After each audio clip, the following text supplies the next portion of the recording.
এখানে যুবদের সঙ্গে উপস্থিত হয়েছি।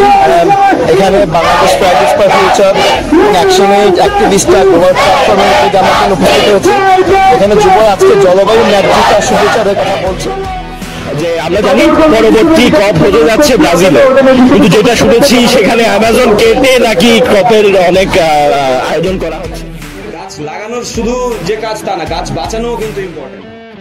ফিউচারের সঙ্গে সলিডারিটি জানিয়ে আমরা জলবায়ু ন্যায্যতার দাবিতে তরুণদের সঙ্গে কণ্ঠে কণ্ঠ মিলিয়ে ন্যায্যতার দাবি তুলছি।